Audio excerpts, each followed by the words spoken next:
Welcome to the Wits and Weights podcast, where we discuss getting strong and healthy with strength training and sustainable nutrition. I'm your host, Philip Pape, and in each episode, we examine strategies to help you achieve physical self-mastery through a healthy skepticism of the fitness industry and a commitment to consistent nutrition and training for sustainable results. Welcome to another episode of Wits and Weights. Today, I have a very special guest, Eric DeGatti, and we're going to talk about training. Eric has spent over 20 years in the fitness industry as a coach, trainer, and instructor. Each year, he travels around the world teaching and speaking to trainers, coaches, and therapists as a lead instructor for functional movement systems and guest speaker for prestigious organizations, including the Navy SEALs, the Mayo Clinic, and multiple major universities. Eric also appeared in the New York Times bestseller, The 4-Hour Body by Tim Ferriss. His list of training clients includes an Olympic Gold Medalist, All-Americans, national champions, World Series champions, and Pro Bowl athletes. Eric's latest projects include Diamond Revolution Training, an online training platform for baseball and softball athletes, and the Principles of Program Design, an educational workshop series, and coaching service for trainers and clinicians on the art and science of designing training programs. He also has a really cool podcast that I've been listening to lately. And Eric, it's great to have you on the show. Thanks for joining me to talk training. Thanks for having me, and thanks for being a listener. And we can't wait to get you on there at some point. Yeah, likewise. I love talking this, can talk about it all day. And I want to start by digging into your background as a coach and trainer, specifically around programming. But I do want to get into performance and injury prevention a little bit later. Tell us about your background and I guess your unique approach to training and programming. Okay, so the background is that I was always fascinated, but the impact of training and what it can have, and so the kind of to go all the way back, I had a situation where I was always, depending on how loosely you use the term, always an athlete growing up. Always loved playing baseball and football were my two main sports, but you get to a point at 5'6" where you realize those who can't do must teach. And so how can I get into sports and do something? So I kind of always had that in the back of my mind. At the same time, I was in my early 20s, late teens, and I had some really bad back issues. Don't know why.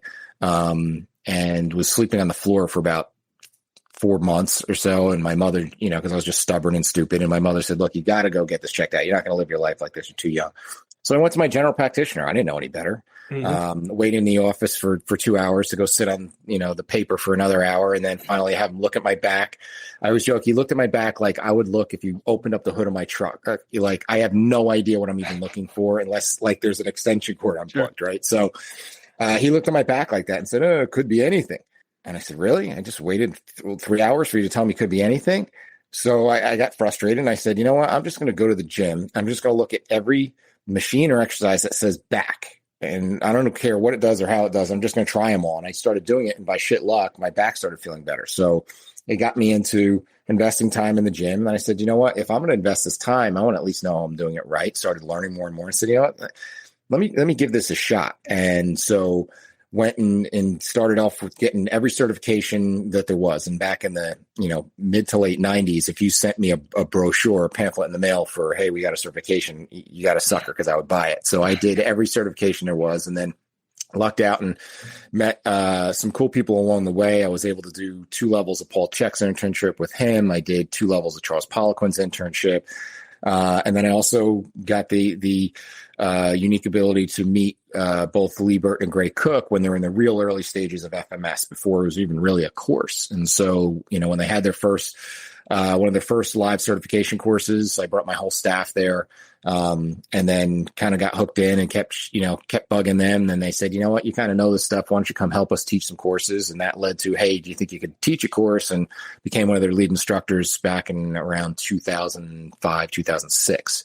And what drew me to the FMS was the same thing that drew me to a lot of those other courses that I always was fascinated by the assessment piece that, why would I guess? When I went to the gym in the beginning, I guessed, but if I would have known this information ahead of time and had somebody tell me, no, you need to do these and not these, I could have saved a lot of wasted time.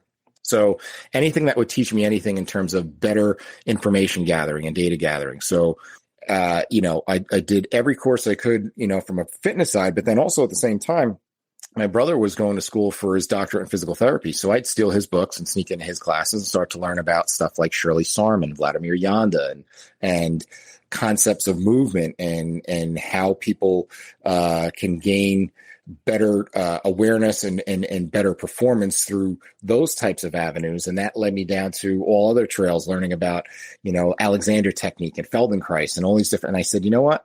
Everybody out here is this one trick pony, and it's all a kind of like pick your guru type of industry, right? I remember early on, I had a check shirt on at a conference, and a guy who I kind of knew, he goes, "Oh, I know who you are." He goes, "You're one of those check guys. I can't talk to you." I'm like, "What does that mean?" I'm also a Zatsiorsky guy. I'm also a Poliquin guy. I'm also I'm about 50 different guys. And why wouldn't you take all those things that you have at your disposal and put them all into one soup?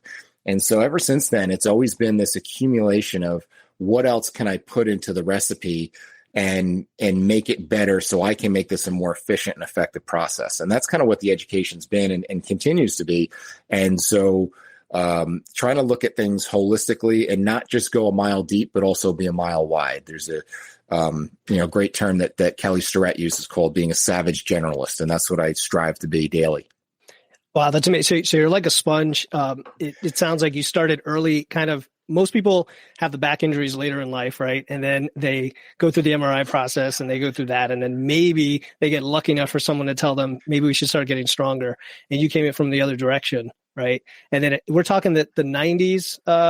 This is mid to late 90s. Yeah. So you actually had to read books, right? You had to seek out real teachers for this. Yeah. There was nothing online. I mean, my original courses, and now I'm really dating myself. All my original check information was on VHS. I have a bunch of courses on CDs. And for your listeners, I'll have to explain what those are. VHSs were big boxes of tape that would get stuck in this giant machine. CDs were these little round metal circles that you'd have to play. And if you didn't stand completely still, they would skip. But that's how I got a lot of my education. There wasn't nearly as much available to it. And so it was more of a quest than it was just let it fall in your email inbox. Yeah. And then it sounds like you, through tons of trial and error and learning, soaking it up and becoming an instructor over time, you became a better coach and trainer, which I think is a journey a lot of us have gone on, as opposed to, let's say, the person who gets everything from social media and maybe immediately goes out and is a guru, as you said before. So I guess if we step back and look at the big picture, what would you say from all this knowledge you've gained and all this synthesis and distillation of the information, that the big priorities, the big things that people should focus on if they're just getting started? So they're overwhelmed, right? They haven't gone through 2, 3, however many decades of learning that you did. Health, fitness, performance, where do they start? That's a great question. So the first thing is have a critical eye. And even to this day, I always wake up with the assumption that everything I've learned to this point could be completely wrong, right? Because there's a lot of things that I did learn back then that have been dispelled. And it was at the time that was the best information that we had. Whether it was, remember, you had that magic window, you had to get your protein shake in after your workout, right? And so that's kind of been disproven. We thought that there was these really strict cutoff points that once you got to 6 reps, that's where hypertrophy kicked in. And then once you got to 12 or 15, then it shut off. Well, now you can really get that from 3 to 30 reps, right? So always waking up every morning and being humble to say, you know what, everything I learned yesterday could be completely wrong. And I'm going to wake up today and try to prove it. And if at the end of the day it still holds, then I'm probably going to keep that in my toolbox. And so if you look at different things that have come along in our industry at the two extremes, yoga, there's a reason it's been around for thousands and thousands of years, because it stands the test of time. And there's so much gold and elegance and what is in that model, whatever version of it you've come to know. And then curves was come and gone in a year. Right. And so, even with those things like that, and not to bash any one model, but there was still something in there that I'm going to say, okay, it worked for a while. What was it about it that worked, and where did they fail? Well, what worked for a while is they tapped into a segment of the population that we're not getting. And we can get into the weeds on this one. We're failing massively, really, to get people engaged, because the vast majority of people don't exercise. right? The people that are listening to this, or we're preaching to the choir, right? It's the vast majority that are on scooters and Walmarts that are just broken, that we need to get to. But the challenge is how do we get to them? And what a place like Curves did is said, all right, we're going to give you a safe place. If you're someone who's an insecure, maybe overweight and female, we're going to give you a safe place to work out. And we were too just dumb of meatheads to realize the gym business up until recently was just a meathead place. It intimidated people. It scared people away. And so they gave a safe space. So how can we capitalize on that and just give a better delivery of product, but still capitalize on that? CrossFit, everybody likes to hate on CrossFit, but CrossFit has done an incredible job of changing our vision of what fitness is. And for a lot of people out there, up until they came along, it was, I go into a gym with shiny machines that I sit on a machine that does one thing. I look at the little placard and it says it does this muscle, and I do 10 reps. And then when I'm done, I go up on other machines. I go up on another machine and I just, do that for a half hour with blinking lights. And that's what I thought fitness was. And, that really bored the shit out of people and scared people away. So CrossFit made it one where, hey, I can do some athletic things. I can do things that are outside of that model. Two is it's tapping into, there's an innate need in our DNA to be challenged, and they push that button. You're better than just doing a seated, back and forth fixed machine. You can do more things. And then the biggest thing is they created a culture where they're extremely loyal within that brand. And so it created a culture where people felt comfortable and people wanted to be part of that. And so those are some of the things we need to tap into in the fitness industry that we're not doing a really good job of. We're getting better at it because we're getting a better demographic involved with us. But that's something that as trainers and coaches, that is a blind spot for us. Hey, listeners, this is Philip Pape, and I'm excited to announce our upcoming totally free 21-day challenge starting December 1st. It's called the Wits and Weights No Diet Holiday Body Recomp Challenge. This challenge is about learning how to achieve body recomposition. That's building muscle and losing fat at the same time without dieting or restriction throughout the holidays. I'll be giving you free videos, guides, and personalized coaching in a private group chat to help you enjoy the holidays while being satisfied and guilt-free. The kickoff call is Friday, November 17, and the link to enroll is in the show notes. No matter what episode you are listening to, don't worry. If you're hearing this after November 17, you can still register and get access to the replay and resources before the challenge starts on December 1st. Again, to join the Wits and Weights No Diet Holiday Body Recomp Challenge to build muscle and lose fat without dieting through the holidays, click the link in my show notes. Now back to the episode.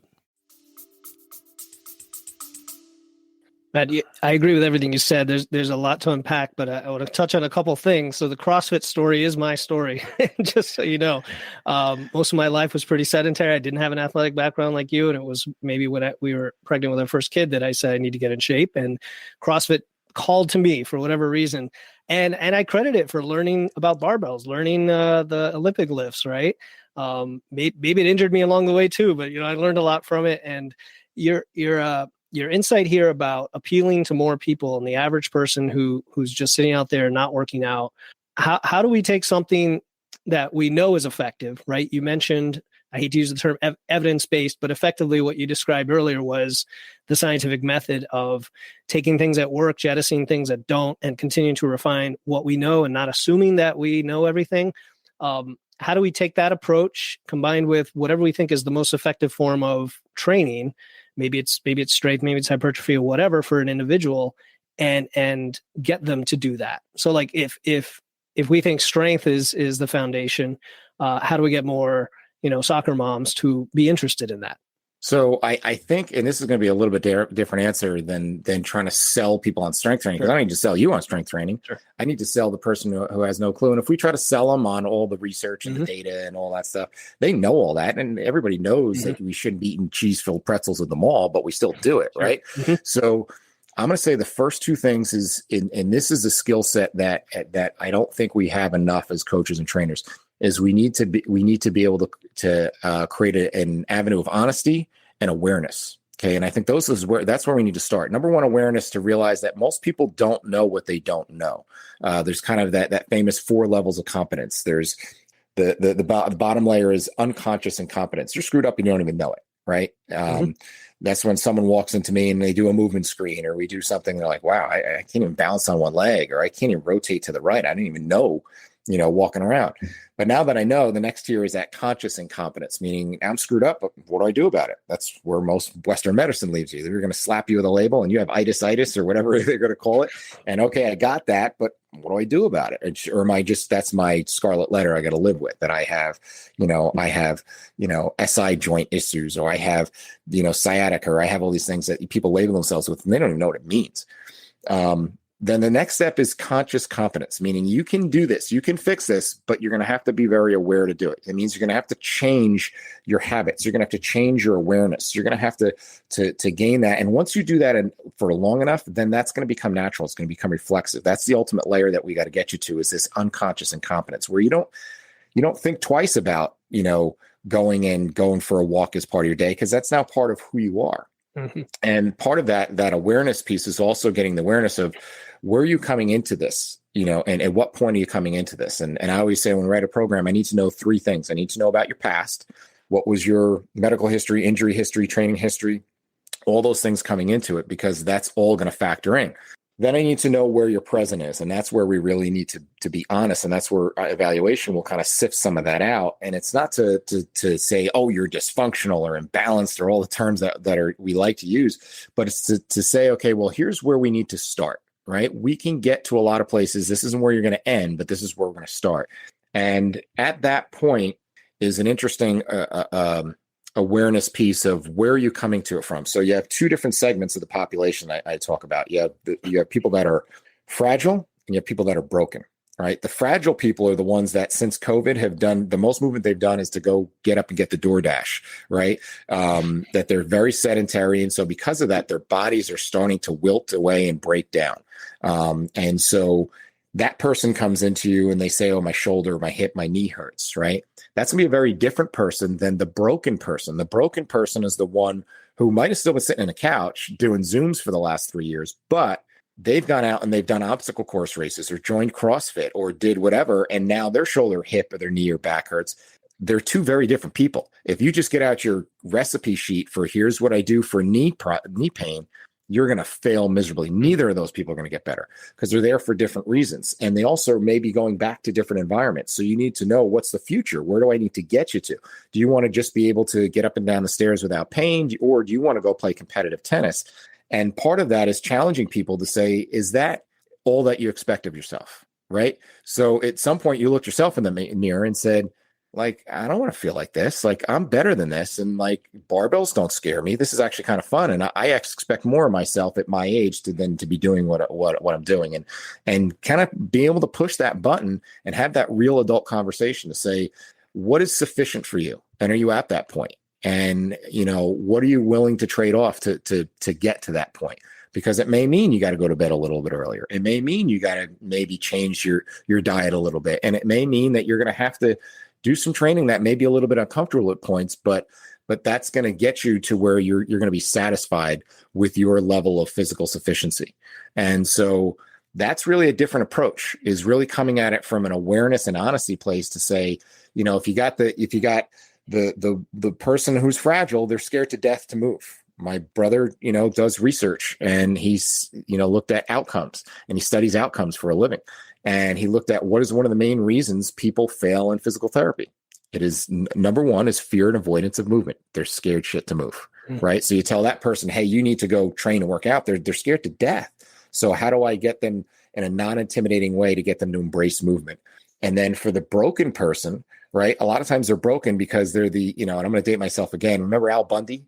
Right. Sure. From Married with Children, who always talked about how he scored 4 touchdowns in the state championship game. Well, there's an entire demographic that's one of the demographics that I seem to be getting a lot of, is that 35 to 65-year-old that scored 4 touchdowns in the state championship game and thinks they're still that person. Meanwhile, they haven't moved in 10, 20 years, and they want to be that person. And they're frustrated that they're not that person, but they can't. But if they go and start an exercise routine and they just go load up the bench, and they wreck their shoulder, like, well, I guess I'm ready for the rocking chair now. I guess I'm broken. I can't do that anymore. And it's like, no, you're better than that. You may not be able to go back to exactly what you were at 18, but you could be a lot better than you were now. And looking at the front, windshield as opposed to the rear view, you got your later years coming at you really fast. And what do you want those to look like? Peter Attia does a very elegant job of talking about your marginal decade and say, that's the last 10 years of your life. What do you want that to look like? And if you want to still be able to carry the groceries and go upstairs and not be a burden to your family, well, we know that just the science shows you're going to lose a certain amount of growth hormone or a certain amount of mobility and so forth every decade. So we got to get ahead of that. And if you're 50 now, that means you should be here if you want to be there at 75. So we need to do everything we need to do to get you there right now. And framing it that way is coming from an honest place that people can really appreciate, that they want to be challenged. Yeah, you're just throwing tons of wisdom at me, Eric. I'm trying to keep up with everything here. But here's what comes to mind. If someone is listening and they say, this is amazing. So I need to increase my awareness, understand where I've been, where I want to go. So it's going to be very goal specific, right? We have to have individualized approach that deals with my injury history and things like that. And I know a lot of people want to figure things out for themselves. Like you said, some people just jump right into exercising, and we talk about the difference in exercise and training, or I think you talk about a workout versus a program. Yeah. And I mean, short of having an amazing coach like you, and hopefully there's coaches out there that are accessible to people, but can someone do a self-assessment and kind of figure this out on their own? Should they be working with a coach? What's the thought process? What's the general process to avoid injury and start on the right footing? Okay. So yeah, you need to kind of figure out where you're at now, because it's just as the assessment is basically writing your program. So when I'm doing an assessment on somebody, day one, first thing I tell you is, Philip, I have no idea what I'm going to do with you. Right. And you're like, what are you talking about? You've been doing this 25 years. Where's your I have no idea. I have no idea what I'm going to do with you. Now, an hour later, I'm going to have a real good idea what to do with you and what not to do with you. Because as we go through an assessment, that writes the program for me. So it's going to tell me there's certain things. So it's, it's kind of like a menu. And if you have certain food intolerances or food allergies, going in, looking at a menu, there's certain foods you just need to avoid. Right. And it's same thing with exercise, that if you can't touch your toes, probably deadlifting, kettlebell swings, not the best thing for you. Could you get away with it a couple times? Sure. But you can also get away with smoking Marlboro Reds and drinking whiskey every day for a while. Right. Sometimes longer than others, but I wouldn't use that as my plan for living a long, healthy life. So kind of knowing what that menu is, and then the better you move, the more that menu expands, the more fit you are, the more that menu expands. So figuring out what's my menu to start with, what can I and can I not do? Now, the low hanging fruit is like just going for a walk.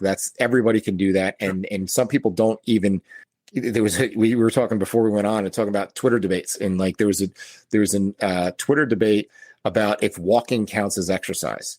And it made me want to quit the industry on the spot. And it's like, this is really what we're arguing about. Why? Like, of course it's exercise. It makes a huge impact. Even if you're fit, it's going to make an impact in terms, you could, use that for recovery. You can use that for a lot of things. So like, this is why people don't want to exercise, because we're idiots arguing about trap bar deadlifts and if walking counts. Yep. Right. So, that's where you kind of start. So a coach is going to be really helpful to decipher that, because you're going to save a lot of time. And what is time is your most valuable asset. It's the one thing that'll never come back. This day, this time will never be here again.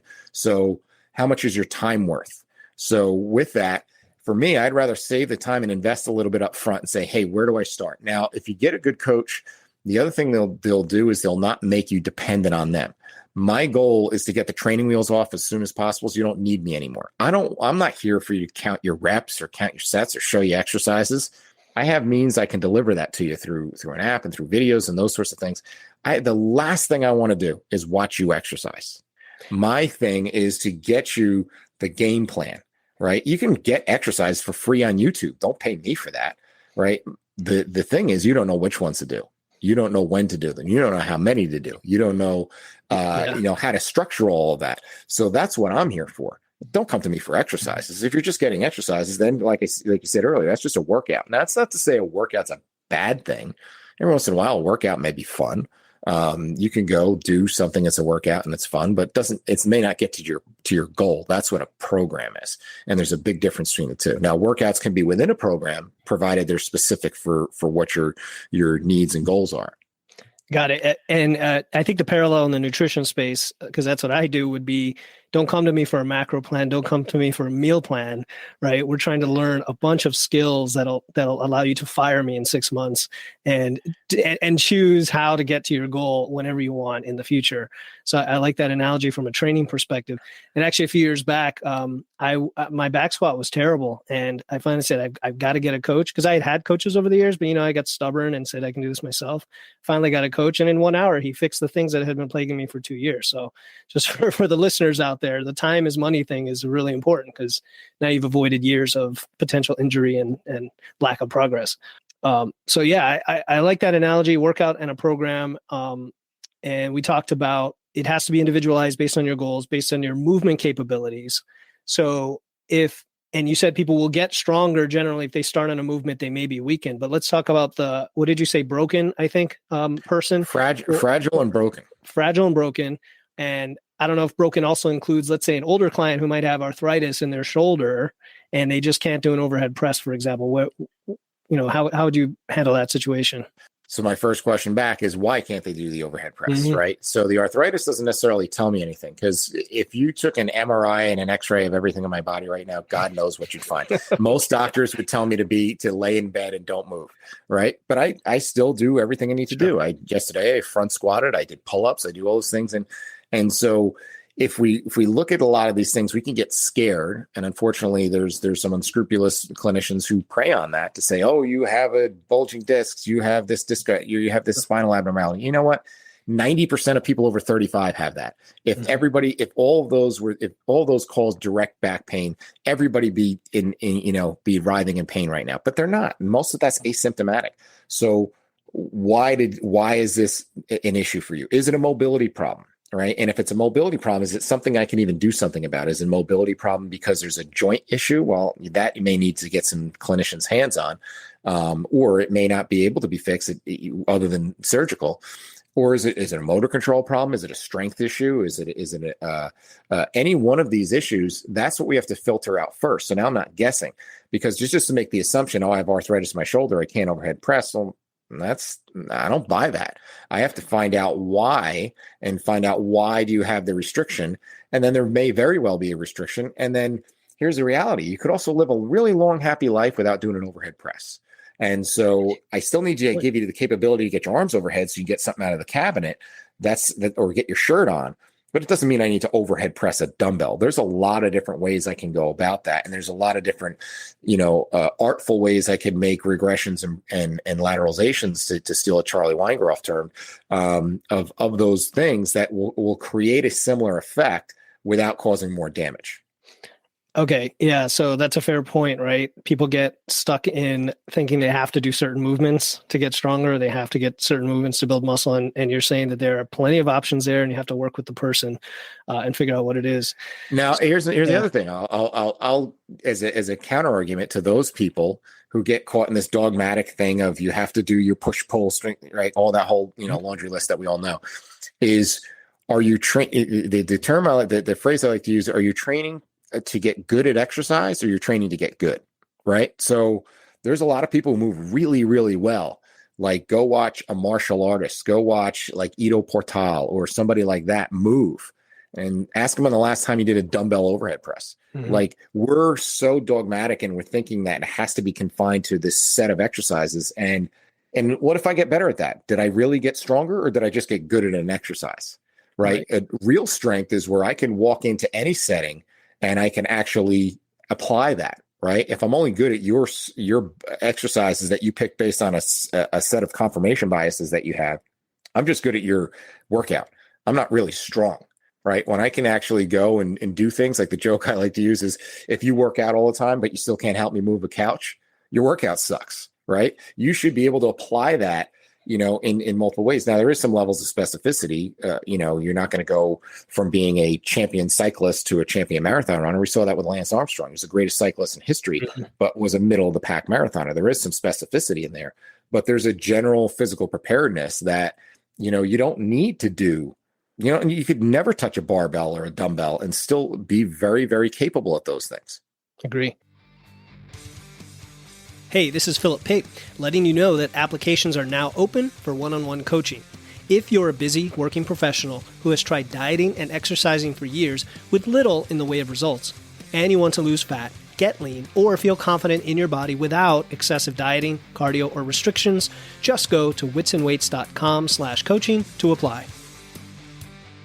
I imagine the average person, at least the person I deal with, who's just looking to improve their body composition generally, right? That's, I would say, the majority of people who don't have a specific performance goal or maybe a longevity goal. Where would they start? Let's say they're a female in their 40s who runs a lot. This is a very common archetype I see, right? They do a lot of Pilates, running, yoga, hiking, all this kind of stuff, and just wants to improve their strength and body composition. I mean, I kind of know where I would take her, but I want to hear your take on that. Where would you start? Okay. So again, just create some basic awareness. Okay. So what's going to create change in your body composition? Realize that number one, in nature, in the nature of our cells, is that we're fighting to just live another day. Every cell in your body has one job, and it's to live to the next day. And so it's going to adapt to whatever you do to it. So whether it's hot in the room and you sweat, or it's cold and you shiver, it's going to adapt. And so with that, if you're going to create change, you have to create some sort of stimulus to create that change. Now, if you've been doing the same program for a year, 2 years, whatever time it is, and you're not continually changing, well, then because there's not enough stimulus to create an adaptation. Now, so that's number one. So we have to create a stimulus that's going to create that change. And what is the specific adaptation that we're looking for, right? If we want to look better in the mirror, well, that's just basically, 3 layers. The most simplistic level, you have your muscle, you have your skin, and then you got stuff that's in between there. The stuff is what you don't like. The stuff is what makes your shirt uncomfortable, doesn't make you not want to be in a picture, all that kind of stuff. That's got to go away, right? So you can see the muscle. And then when you get there, hopefully there's some muscle to see, or you're just a skinny fat person, right? And so we need to account for that muscle being there to actually be worth looking at. And then the stuff in between, well, that's really just your energy balance. And so with that energy balance, it's a matter of calories in, calories out at the most fundamental level. And then with that, what's going to be the habits and processes that are going to make you most successful to stay in that energy balance? Could you eat Fruit Loops and stay under your caloric deficit? Yes, you absolutely can. It's just not a real good recipe. Forget the health aspects. Who cares? I just want to look good in the mirror. It's going to be hard to sustain that, right? Because you're going to, any kid who's ever woken up to watch cartoons on a Saturday morning knows you're not going to eat just one bowl. You're going to keep going till the box is gone. And whereas, nobody ever ate way too much spinach, right? I'm sure you love the people that come in and say, well, I heard bananas are high in sugar. I shouldn't eat those. And say, look, in 20 years, no one's ever come in and said, oh, I got so fat eating these bananas. It's like, no, it doesn't work that way. Mm-hmm. So let's get the reality of what are you actually eating? Are you even aware of that? And so let's capture what you're actually eating and start to track that. That doesn't mean you're going to weigh and measure everything for the rest of your life, but you need to be aware that, holy crap, I didn't realize there's, 700 calories in that whipped cream fancy thing that I get at Starbucks every day. So save yourself $9 and just have a black coffee, right? Or have a cup of tea or something like that. That's our first step. And what habits can we change from a caloric deficit standpoint that are going to allow you to be successful? Usually having more protein is going to make you more successful. Usually making sure you get enough fiber in greens and fruits and grains and those things. That'll help you be more successful because you're just not all that hungry after you've eaten enough of that, at least less hungry than if you eaten a bowl of Fruit Loops. So let's create the awareness on that path, right? And then if you've gotten that dialed down, then we can always go deeper. But most people, that's where their biggest struggle is, right? Yeah. Make sure we get enough water, make sure we get enough protein, make sure we get enough, greens and grains and that kind of stuff and fiber. And then, you know what, if it still needs to get more dialed in, then we can always go deeper. Mm-hmm. And then in terms of exercise, we need something that's gonna add a little bit of muscle. Doesn't mean you're gonna be a bodybuilder, especially for that woman in her 40s. Unless you're taking steroids, I don't know about. You're not gonna get too big. I've spent the last 20 years trying to get too big. I wish it happened that easy. That's right? the answer. You could try to get too big and you won't get there. Yeah. Yes, never has that been a problem. Oh my gosh, I have way too much muscle. So we need to have some concern for muscle, and we need to do that with some level of strength training. It doesn't have to be bars on your back. It doesn't have to be some type of, fancy bodybuilding split, but you need to do something that's going to create some change. The deeper you get, the more you're going to need to get a little bit more specific. But in the beginning, if you have no exposure to it, doing some simple body weight stuff is going to be more than enough. So let's start there. And then the other thing I want to do is to make this something that's doable, because what's the challenge most people have? The most famous 4 words in diet and exercise, especially with body composition, is it all starts Monday, right? Mm-hmm. Is that they can't stay consistent and create the habit. So I said, all right, let's make this livable. All right. Now, there are some exceptions to this because there are some people that have true food addictions, but let's talk about just the general person who's not in that subcategory. I tell them we're going to live by the 80-20 rule. If you follow everything I ask you to do from an exercise and diet standpoint, 80% of the time, the other 20%, screw off, have whatever you want to have. You want to have a slice of pizza, whatever, ice cream, whatever your vice is. Or if you skip a workout and you're supposed to do 5 days a week, you do 4, I'll still take it and you'll still get to where you want to be at a reasonable pace that you'll be happy with, right? And so that way we can honestly now look, when you hand me a food log and I look at your journal of what you've eaten and say, okay, well, you're really like 50-50. That's not 80-20, right? If you want to have the freedom to go and get that slice of pizza, you got to dial it up a notch, right? Because you're 50-50 right now. And then starting to kind of challenge them, say, okay, you got to push this thing to 80-20. You can't go 100, right? I shouldn't say that. You can. It's restrictive. But here's what's going to happen. Yeah. You're going to be miserable. Like I won 100. I competed in bodybuilding. I brought a cooler bag to family dinners. You know what that's like, being an Italian guy from Jersey, when you show up with 60 people eating trays of food and you have a cooler bag. Yeah, totally normal, right? Totally normal. And your grandfather's yelling at you in Italian, trying to figure out what's your problem. So like, that's bizarre. That's not normal behavior. Right. But I was doing it for a specific goal. And so what the specific goal is it changes your percentages. So I tell people they're in 1 or 2 categories. I'd like to change. I'm in no specific rush, but obviously the sooner the better. Good. You're an 80-20 person to start. Then the second person is, I have a tryout, I have a workout, I have the beginning of my season, or I have a wedding, I have a vacation that I have to be ready for. Well, you may not get 80-20. You may get 90-10. Right. So that 3 or 4, slip ups you get during the week turns into 1 or 2, or maybe none if we're getting closer and you're not there ready enough, because that date's not changing. You're not going to push back your vacation 2 weeks. So we have to dial it up a little bit more. But this is going into it knowing that this is specific for this time period. This is not going to be the rest of your life. And I think framing it in that is a little bit easier to handle, because now it's anything I want. I don't feel like I'm trapped. I don't feel like the way I actually do it with nutrition is I give, and I do this a lot because I work a lot with high school kids, but I do it for everybody, and say, okay, we do the math. You're supposed to eat, say, 3 meals plus a snack. That's over 7 days, 28 meals. So let's make it easy for math. That's 25 to 30 meals. That gives you about 4 or 5 meals that you can have whatever you want. So I want you to wake up every Monday morning. You got 5 magic tickets. Now, what you're going to do is you're going to cash that in for whatever crap you want to eat, right? You want to go have your fruity drink. You want to go have your pizza, your ice cream, whatever it is. And what you're going to do is you're going to keep them in your back pocket. Don't go out Monday morning for a stack of waffles and ice cream, right? Because then you blew all your tickets and now you got to suffer the rest of the week. What you're going to do is get in situations. And if you have a work dinner or if your friends are going out for pizza, don't be the weirdo with a dry lettuce leaf in the corner, and ostracize yourself and torture yourself. Have your slice of pizza, just hand in a ticket and say, I'm okay with it, right? If you get to the weekend and you got a couple tickets left, you go out for a nice dinner, you have ice cream, whatever you want to have, because they all wash away. You can't carry them over from week to week. And then that way it's like anything I want to really have I really have a hankering for, I really want, it's no more than 4 or 5 days away. So it makes it a whole lot easier to manage that. And this is something I can stick with for a long period of time, as opposed to I'm going to do the 6-week, Better Abs program. Yep.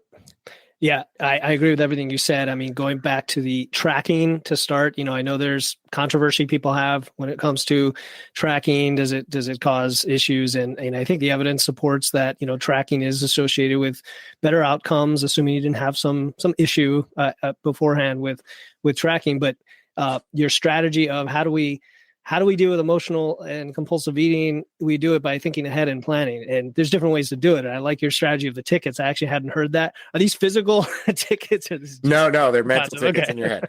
Because that could work too. Yeah. And I've heard strategies like, banking for the weekend, or, planning for a specific day ahead of time, pre-logging. There's all these strategies, but the whole theme, I think, is you're thinking ahead in with a cool head before you get into the moment, and you've planned for it, right? You're planning for your weekly calories. You know what you're trying to hit a specific goal. And like you said, if someone doesn't have a weigh-in coming up, for example, on a very strict goal, they have a little bit of leeway. You're still trying to hit a specific calorie target for the week, right? We're not just willy-nilly saying that we can eat, 2 whole pizzas on Saturday, right? It still has to fit within there. So yeah, I agree with everything you said. And okay, I guess that answers the question. So what about, let's turn to, I guess, performance then. If we did have somebody that had a slightly stricter goal for performance, this doesn't have to be diet related. We could talk training again. It could be powerlifting, could be sports, endurance. What are the biggest obstacles that prevent them from performing at their best? So I just break it down systematically and say, okay, make sure we're not going to miss anything. That's everything I do is just basically a checklist, right? So I love the work that Atul Gawande did in his book, Checklist Manifesto, where he just talks about the impact and power of checklists. And he used it in medicine, but I translate that into training. So, okay, on my big global checklist to say, especially for performance, there's 3 fundamental layers. So like Gray Cook was one of my mentors, use it as movement, performance, and skill.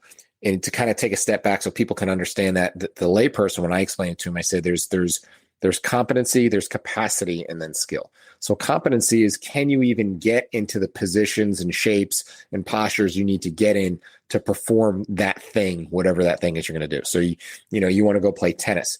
Can you even rotate? Can you even lunge to decelerate? Can you get balance on a single leg? Can you do all those things that are going to show up on a tennis court? Because if you can't even get to those positions in a slow, controlled environment now, you certainly aren't going to get into them at least once we get out there at full speed and the ball's coming at you.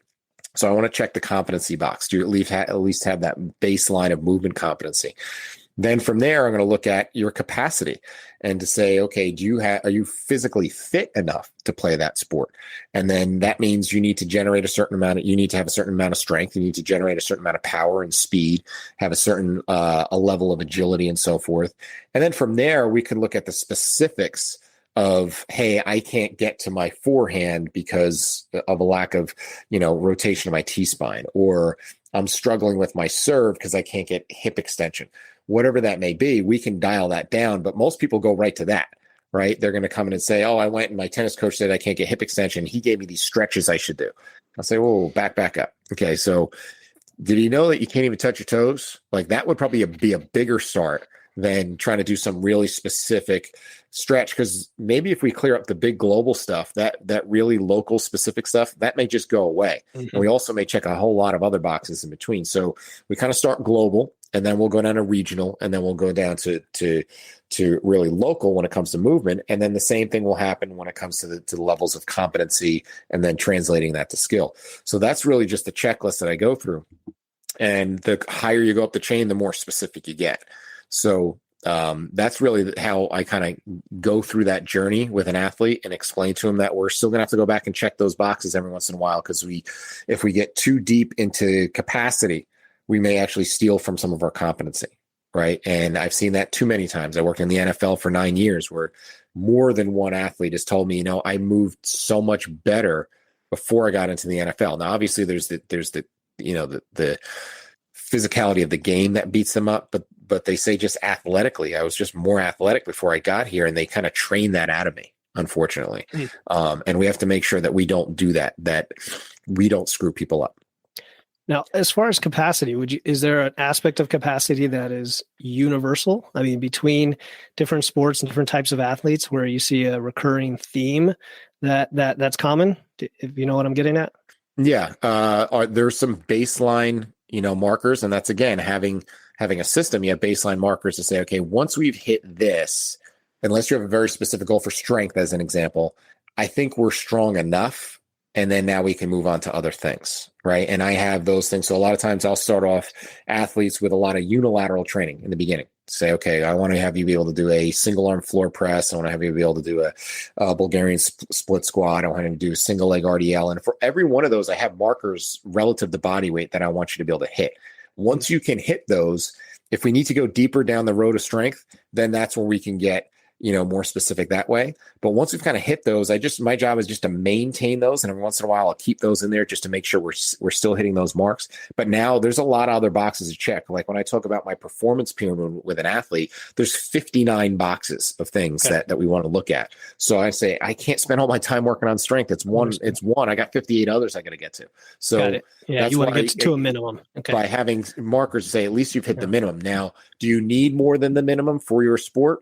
That depends. Like, how strong do you really need to be to hit a golf ball? How strong do you really need to be to ride a bike? Obviously, more would be beneficial, but if it comes at the expense of other things I'm not getting to that are even more beneficial, that's a prioritization problem. Okay. Does anybody like Bulgarian split squats? I mean, weirdos like me, kind of like them, but, doing an ISO version of that's even more, sadistic, and no one's ever said, hey, can we do more split holds? But, where do you hold that position for the ISO? Is that at the bottom, hit the bottom of that and hang out there for 30 seconds. ISOs are a very powerful thing. They've kind of come back in vogue in the last year or so. They're finding lots of correlations with helping with tendon strength and so forth. But it's always a great place for me to start with people, because with that, when you take away the moving parts, literally, it's a lot easier to figure stuff out. So get in the bottom of that. All right, I want you to feel where your pelvis is. I want you to feel how your foot's contacting the floor. I want you to feel what your spine feels like now. And we can make these little adjustments to create awareness, because that's tough to do when they're moving up and down. So doing these different positions, and there's probably a subset of about 5 or 6 that I really like to use in the beginning stages of training to get people aware of these positions and shapes and postures, to say, okay, get in that position now. Feel what it feels like to elevate your chest. Okay, now feel what it feels like to, a cue I'll use, spread out your collarbones and get open in your shoulders. Get your head back into a position. That's a lot easier to learn for the end user when they're in a static position first. Yeah. I like that idea. I mean, there's versions of that. I guess you could say something like a pause squat, where again, you're in one position. But the idea of using isometrics for that, I haven't quite heard that before. I think a study recently came out about calf training as well that looked at isometrics and saw a great benefit but I think that was for hypertrophy. So speaking of athletics, what about an older guy? I'm not old, but an older guy like me who's never been athletic. One of the reasons I joined CrossFit years ago was to get in that kind of environment. I mean, how would somebody like that who isn't looking to compete or perform athletically, as part of a team necessarily, approach that? What kind of goal would be a reasonable goal for them to pursue? Well, provided we've checked the box for movement competency and they have no restrictions, they have a full menu to order from, right?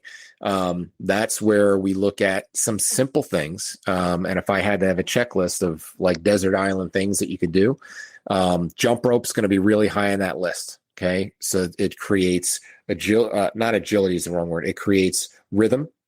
Which is a hugely impactful thing on athleticism. I had Lee Taft on our podcast, who's brilliant, and talking about the impact of rhythm on athleticism. I always joke that you look at the most athletic people, they have 2 things. They have rhythm. I'm going to write a book, and it's going to be called Rhythm and Glutes, because you need to have some level of rhythm. There's an elegance to when you watch a really good athlete, watch a Tyreek Hill run a route, watch a Steph Curry play basketball. There's just such a fluidity and rhythm to that. And then you need to get the force power from somewhere, and it's on that posterior chain. Most is where a lot of it starts. It's not all of it, but it's where a lot of it starts. So I joke, if you see somebody with a flat ass at a game, it's usually a referee or a spectator. So one of the ways to start with the rhythm and to also get you more elastic, so you can get up on the ball of your foot and you can have that elasticity and actually have the stiffness, not lack of range of motion stiffness, but stiffness and spring in your ankle. Jump rope is a great place to start. Number one. From there, once you've established is that singles or doubles, or it doesn't matter? Just figure it out in the beginning. Just figure it out. And then what you want to have is some simple things. Number one is make sure the knee is straight, so you're getting that spring in the ankle. If you have what I call a squishy knee, and you keep collapsing, then you're all working from the hip and the whole body's involved. You shouldn't look like that. You should look pretty much straight line, ear to ankle, and just spring off of that ball of your foot. Then should be a rhythm and cadence to it. Like I'll have people and I'll just clap my hands and have them keep to a certain rhythm. I'll even put like an EDM or, kind of, house music on and say, keep the beat to that, right? Create some rhythm and create some cadence with that. And can you do that?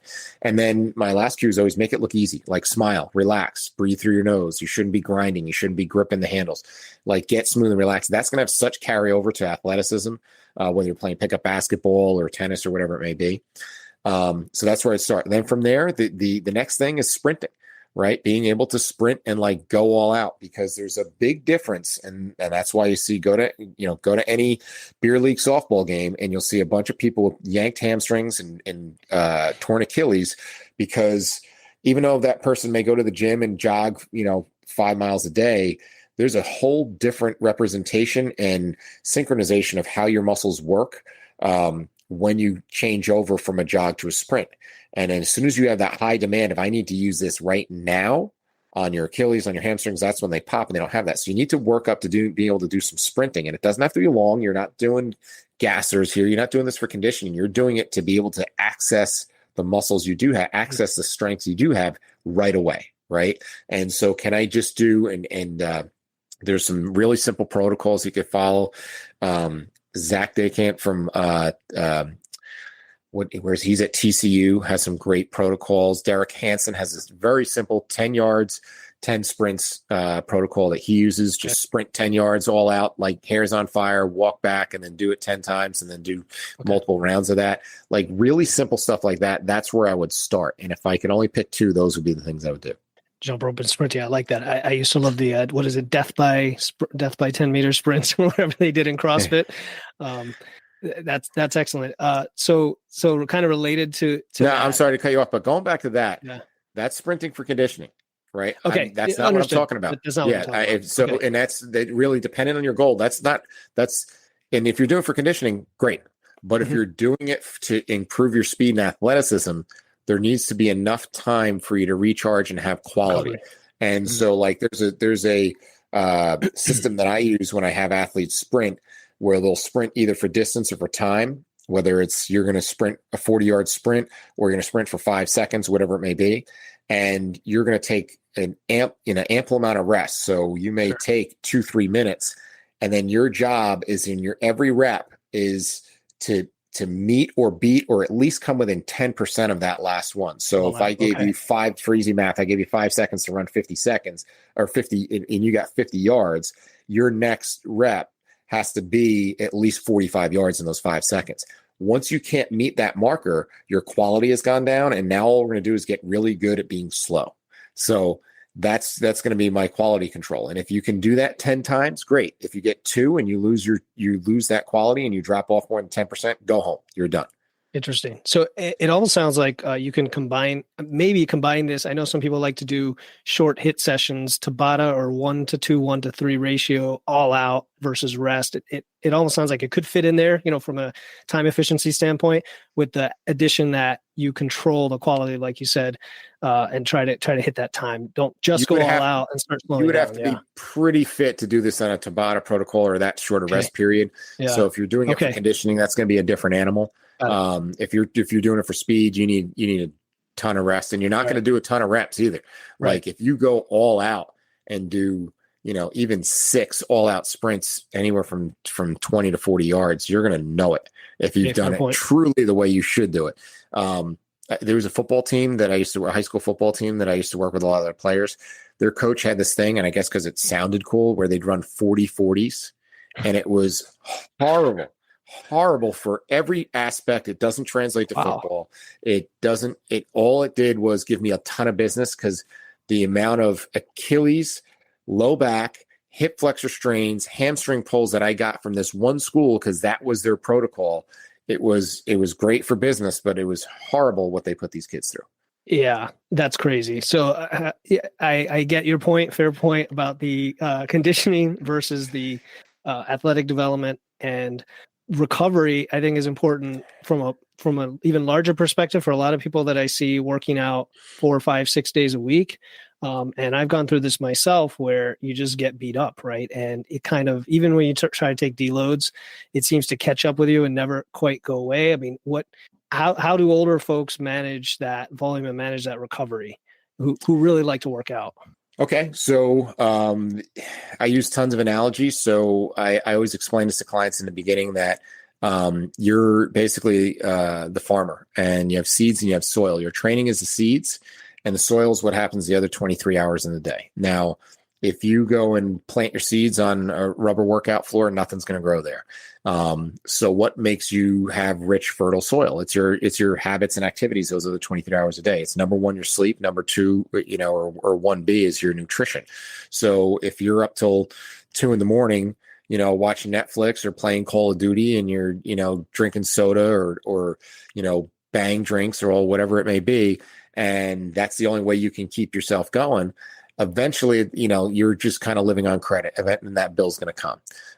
So what you do those other 23 hours gives you the fertile soil of where you can grow more. And so if you put an active focus on your recovery, it's going to allow you to train harder.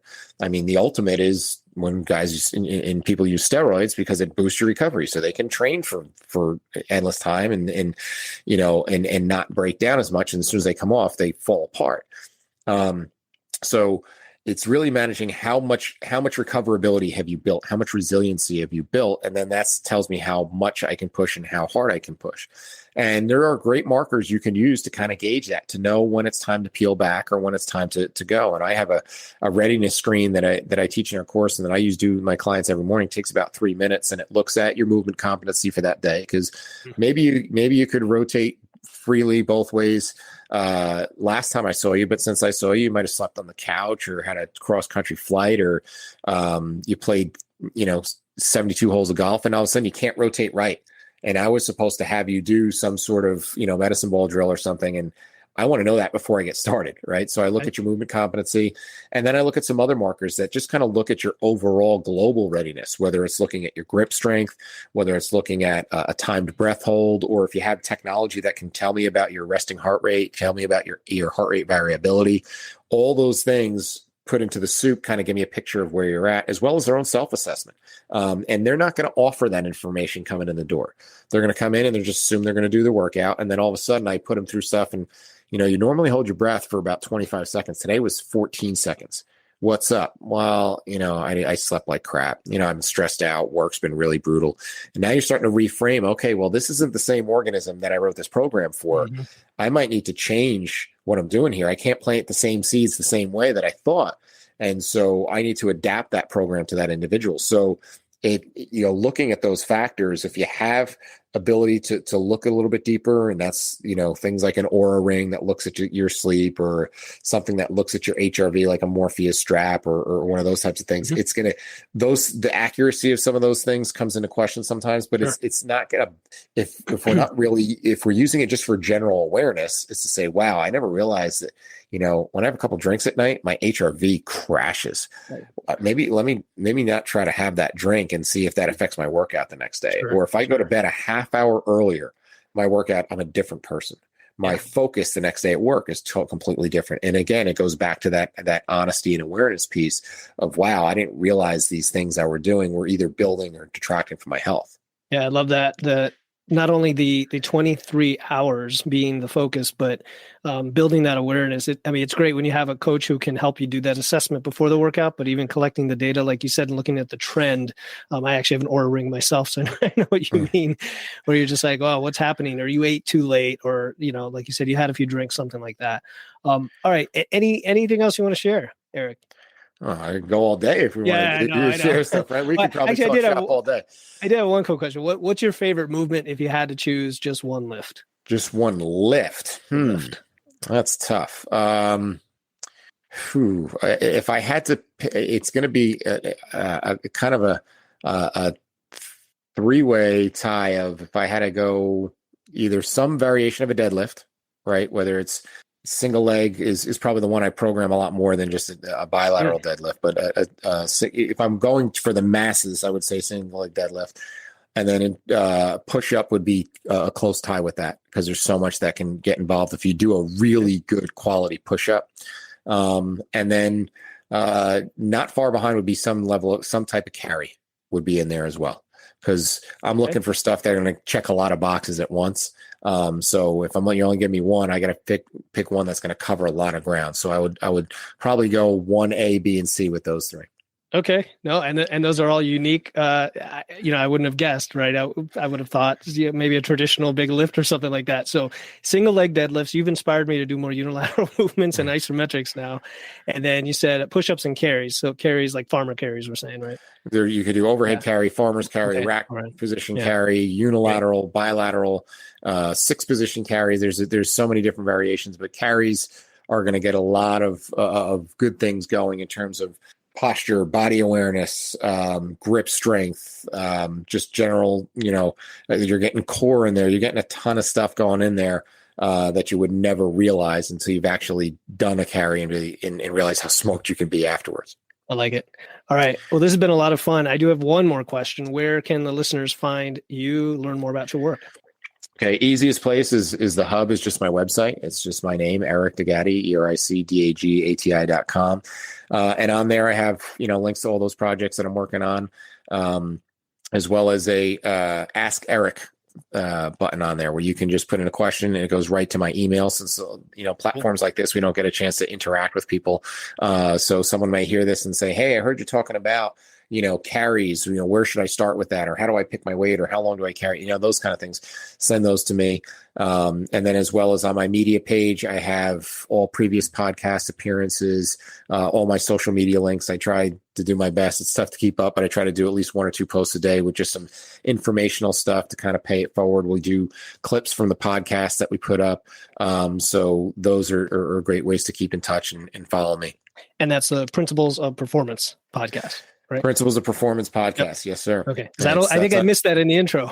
that's we're on YouTube and then all the different podcast platforms. Make sure to download that. And I'm going to include all those links in the show notes. And Eric, thanks again for coming on the show. It was a lot of fun talking to you.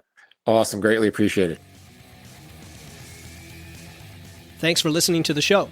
Before you go, I have a quick favor to ask. If you enjoy the podcast, let me know by leaving a 5-star review in Apple Podcasts and telling others about the show. Thanks again for joining me, Philip Pape, in this episode of Wits and Weights. I'll see you next time, and stay strong.